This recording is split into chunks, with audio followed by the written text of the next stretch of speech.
En 2024, l'Institut Pasteur de Lille souffle ses 130 bougies. 130 ans d'innovation et d'engagement pour permettre à chacun de vivre plus longtemps et en bonne santé. Dans cette histoire, une figure se détache, celle de Charles Gernez-Rieu. Directeur visionnaire de l'Institut de 1945 à 71, il a laissé une empreinte indélébile sur la recherche scientifique.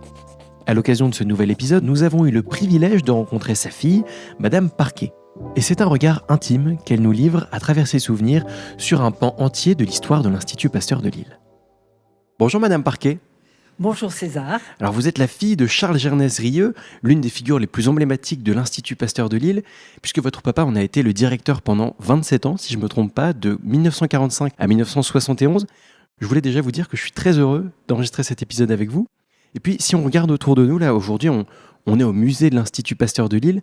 C'est un lieu que vous connaissez très bien pour y avoir vécu. Alors à l'époque c'était pas un musée, c'était la résidence du directeur de l'Institut Pasteur. C'est quoi le premier souvenir qui vous vient quand vous voyez ces lieux? Alors le premier souvenir qui me vient, c'est à l'époque où donc moi j'avais 10 ans quand je suis venue habiter l'Institut Pasteur. C'est évidemment une maison, c'était une maison, mais une maison très grande, beaucoup plus grande que ce dont j'avais l'habitude jusqu'à ce moment-là. Et donc, c'était un peu impressionnant de voir la hauteur de plafond, enfin, et toute cette maison qui était en plus une maison historique, enfin, tout à fait historique, avec tout l'Institut Pasteur, tous les laboratoires qui étaient juste à côté. Et alors là, on est dans ce qui était votre salon à la base, oui, qui aujourd'hui est devenu donc vraiment le cœur du musée, le lustre sous lequel on enregistre cet épisode. Vous dites, tiens, je pense que ce lustre, il était déjà là quand j'étais petite. Oui. Le lustre, je pense, était déjà là. Enfin, en fait, ça n'a pas changé. Il y a toujours les cheminées. Ouais. Et donc, enfin, la seule chose, c'est qu'il y avait à l'époque une véranda. Oui. Et cette véranda a été, comme elle était vraiment pas en très bon état, enfin, si je me souviens bien, donc cette véranda a été supprimée. D'accord, oui. Si vous le voulez bien, on va parler de votre papa, Charles Gernez-Rieu. Est-ce qu'on peut retracer déjà son parcours avant qu'il ne devienne directeur en 1945 ? Déjà, à l'époque, il était donc professeur de bactériologie à la faculté de médecine et il était chef de service de pneumologie à l'hôpital Calmette. Donc, quand il est arrivé à la direction de l'Institut Pasteur de Lille, quand on l'a nommé justement parce que il était aussi professeur de bactériologie, donc il avait déjà une expérience, je dirais presque de laboratoire. C'est un petit peu pour ça qu'il a été, je pense, nommé directeur de l'Institut Pasteur de Lille à ce moment-là. Donc, juste après la guerre, donc en 1945. Alors justement, en tant que directeur de l'Institut Pasteur de Lille, Charles Gernez-Rieu a poursuivi de grands chantiers, notamment sur la bactériologie, on va revenir là-dessus aussi. Il a aussi créé le centre de transfusion sanguine.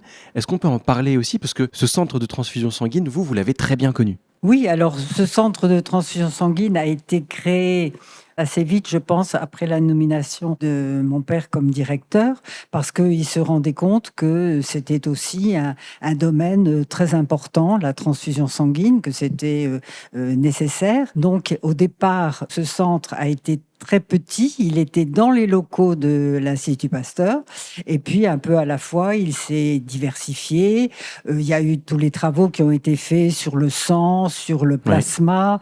Les locaux de l'Institut Pasteur n'étaient plus suffisants, et donc a été construit donc un centre de transfusion sanguine qui a été construit juste à côté et qui a fonctionné jusque très tard. Enfin, il y a eu toutes les modifications dans la transfusion sanguine qui a fait que ce centre n'a plus eu lieu d'être. Voilà. C'est sûr. On y reviendra, mais vous y avez vous-même travaillé pendant très longtemps. Oui. Est-ce qu'on peut parler de l'action de votre père, Charles Gernez-Rieu, en tant que directeur de l'Institut Pasteur de Lille? Déjà, dans quel état était l'Institut Pasteur de Lille quand il est arrivé?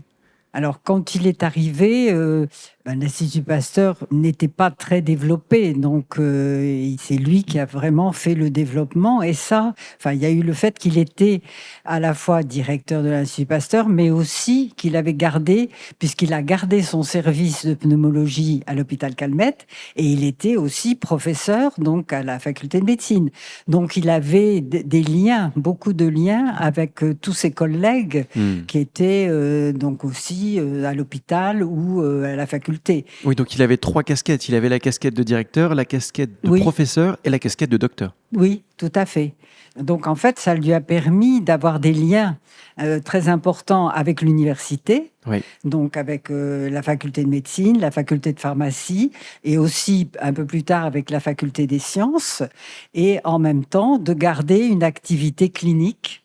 Et donc de travailler, alors dans le service de l'hôpital Calmette, il y avait donc c'était les tuberculeux qui étaient traités, et puis aussi les silicosés, Oui. puisque donc c'était dans les mines. C'est des maladies qu'on voit beaucoup plus rarement aujourd'hui, mais à l'époque, c'était des cas À très l'époque, importants. oui, la tuberculose était très fréquente, également la silicose chez les mineurs. Oui. Donc c'était un service important. Et donc du coup, les laboratoires de l'Institut Pasteur se sont aussi intéressés à ces domaines. Hmm. Ça a permis de développer l'activité de l'Institut Pasteur et d'avoir des liens déjà avec l'Université de Lille, avec la Belgique, avec aussi d'autres pays. Oui, il y a eu un vrai développement à l'international Il pendant y a cette eu un période-là. développement, oui, important à l'international parce que après, plus tard, mais moi, à ce moment-là, moi, je n'habitais plus ici, mais plus tardivement, il y a eu des cours qui ont Oui. été faits, donc de l'enseignement qui a été fait à l'Institut Pasteur dans différents domaines, aussi donc en bactériologie, en hygiène, aussi en virologie, puisque c'est l'époque où on a développé beaucoup les recherches sur les virus. Et donc, ça a permis un développement important de l'Institut Pasteur, avec donc les laboratoires qui se sont beaucoup développés, créés, et les liens avec l'université, mais aussi les autres universités en France. Et puis on le voit encore aujourd'hui, c'est vrai que l'Institut Pasteur de Lille, aujourd'hui, a encore un grand rayonnement international. Il y a de nombreux chercheurs qui cherchent ici et qui sont eux-mêmes étrangers et qui viennent développer des thématiques de pointe. Ici, c'est quand même une fierté qu'on a aussi dans cette région, quoi. Et ça, on le doit en partie à votre papa. Oui, tout à fait. Oui, oui. Alors, j'ai découvert aussi en préparant cet épisode, vous me direz si c'est vrai ou pas, que Charles Gernez-Rieu était l'un des membres fondateurs de l'Ordre des médecins. Oui, alors ça, c'est l'époque Quel de la parcours. guerre. À ce moment-là, ça s'est fait au moment de la guerre, je pense, la création de l'Ordre des médecins. Oui, effectivement, mon père je n'y pensais plus, mais mon père a été parmi les créateurs de l'Ordre des médecins, et effectivement. Et ça, c'était pendant la guerre ou tout à fait à la fin de la guerre. Oui, donc vous étiez assez petite, vous n'avez pas Oui, forcément donc beaucoup là, de souvenirs. j'ai pas de souvenirs vraiment précis de ça, mais effectivement, oui, oui.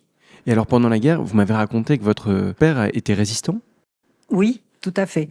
Comme il avait un service de médecine à l'hôpital Calmette, il a pris dans ses lits de médecine des résistants. Enfin, donc il a caché des résistants à l'époque à l'hôpital. Je voulais vous poser une question personnelle, libre à vous de me répondre. C'était quoi le caractère de votre papa ? Ben, il était très enthousiaste, il était plein de projets, Oui. donc il voulait réaliser et qu'il a réalisé en grande partie. Il était aussi très sensible et très proche de ses patients. Donc il avait une clientèle. Avant d'arriver à l'Institut Pasteur, il avait une clientèle.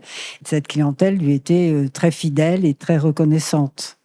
Et cette passion de la santé, finalement, c'est quelque chose que vous avez perpétué ensuite, puisque, à votre tour, vous avez exercé en tant que médecin au centre de transfusion sanguine dont on parlait tout à l'heure. Tout à fait. Actuellement, les centres de transfusion sanguine s'occupent uniquement des donneurs de sang. Il n'y a plus du tout d'activité médicale en dehors des donneurs de sang dans les centres de transfusion sanguine. Mais à l'époque, le centre de transfusion de Lille était indépendant par rapport D'accord. à Paris, par exemple. On avait des consultations médicales. Moi, j'avais mon maître, le professeur Goudement, qui était directeur du centre de transfusion sanguine et qui avait une consultation des maladies du sang au centre. Donc moi, je me suis spécialisée dans les maladies de la coagulation et en particulier les hémophiles. Je suivais toute une cohorte d'hémophiles de la région que je suivais régulièrement et qui utilisaient pour se soigner les produits sanguins. Oui. Donc, au départ, ça a été uniquement le plasma sanguin, mais plus tard, on a donc pu concentrer les éléments du plasma sanguin pour traiter les hémophiles. Donc, ça a été vraiment une époque où ça s'est beaucoup développé, et en particulier au centre de transfusion sanguine de Lille. Vous avez notamment aussi eu à travailler pendant la période du sida. Alors oui, ça a été une période vraiment difficile parce que, en fait, à l'époque, on ne connaissait pas du tout le sida et en fait, on le transmettait aux patients en les traitant. Oui. On leur donnait du plasma pour leur apporter les facteurs de coagulation qui leur manquaient. Et en leur donnant ce plasma, on leur donnait aussi, enfin, on pouvait très bien leur transmettre le virus. Et il y a eu plusieurs hémophiles qui ont été contaminés par le virus du sida à cette époque parce qu'on ne connaissait pas encore, on n'arrivait pas à éradiquer le virus. Quand vous avez eu connaissance de ça, qu'est-ce qui a été mis en place? Quand j'ai eu connaissance de ça, ça a été une époque difficile parce que au départ, on ne savait pas, mais après, on s'est aperçu, quand on a pu détecter le virus, en fait, on leur transmettait la maladie. Donc ça a été une période assez difficile, mais le centre de transfusion sanguine de Lille a été très novateur parce que on a réussi à traiter le plasma sanguin pour éliminer le virus et donc en particulier en le chauffant sans détruire ses propriétés thérapeutiques. Donc ça a été une époque et je pense que Lille a été le premier à réussir à obtenir un plasma donc qui gardait ses propriétés de traitement thérapeutique Oui. sans transmettre le virus. Donc ça a été une étape vraiment très importante, ce qui fait que finalement le nombre d'hémophiles qui ont été contaminés par le virus du sida dans la région a été inférieur à ce qui s'est passé ailleurs en France. C'est génial, je connaissais pas du tout cette histoire, mais c'est un travail de dingue qui a été mené par ces chercheurs-là. Madame Parquet, vous avez été aussi l'une des premières personnes à être vaccinée contre la polio. Est-ce que vous pouvez nous raconter cette anecdote-là? Oui, alors, étant donné ses bons rapports avec les États-Unis, enfin avec les laboratoires américains, mon père avait réussi à avoir les 2 vaccins contre la poliomyélite et donc j'ai été une des premières à être vaccinée. Donc on a contrôlé mon taux d'anticorps pour voir si la vaccination était bien efficace. Donc j'ai vraiment été, Le une cobaye? un des cobayes, oui, à l'époque. Quand on pense à l'Institut Pasteur de Lille, mais même au nom de Pasteur Général, le mot de vaccination, il vient forcément. Donc que votre histoire soit aussi liée à ça, c'est intéressant. On arrive à la fin de cet épisode. On est encore dans ce musée qui était un lieu où vous avez vécu. Vous, c'est quoi votre souvenir le plus heureux que vous ayez à l'Institut Pasteur de Lille? Ah ben, des souvenirs heureux, il y en a il y en a eu plusieurs, bien sûr. Mon père, donc travaillait juste à côté, il y avait que la porte à ouvrir et à ce moment-là, on était dans l'Institut Pasteur.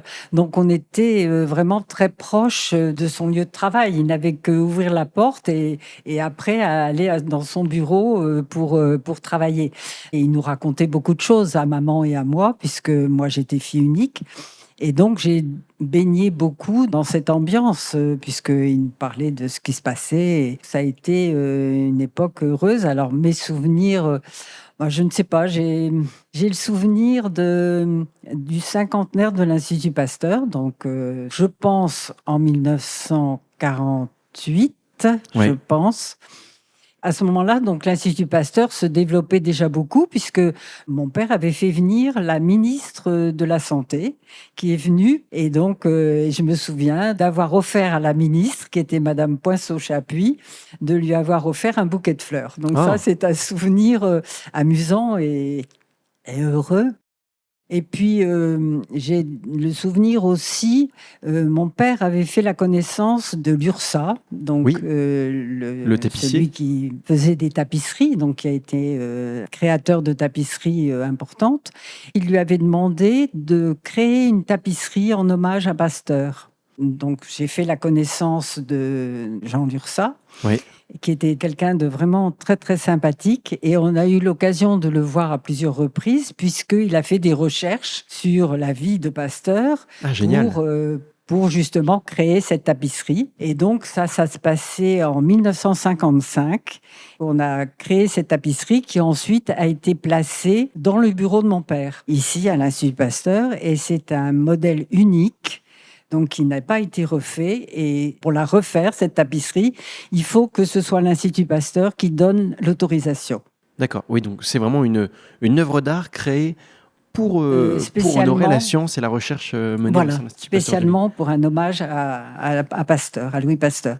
Donc ça nous a permis de connaître mieux l'URSA et de le fréquenter et de voir tout le travail qu'il a fait pour créer cette tapisserie. Génial. Bah écoutez, merci beaucoup, Madame Parquet, pour votre témoignage. J'étais vraiment très heureux et puis un peu mieux aussi de vous rencontrer et de pouvoir échanger dans ces murs dans lesquels vous avez vécu. Voilà, je voulais vous dire un grand merci et à bientôt. Merci aussi beaucoup. Merci d'avoir écouté cet épisode. Vous êtes un particulier, une entreprise, vous voulez soutenir l'Institut Pasteur de Lille ? N'hésitez pas à vous rendre sur le site pasteur-lille.fr.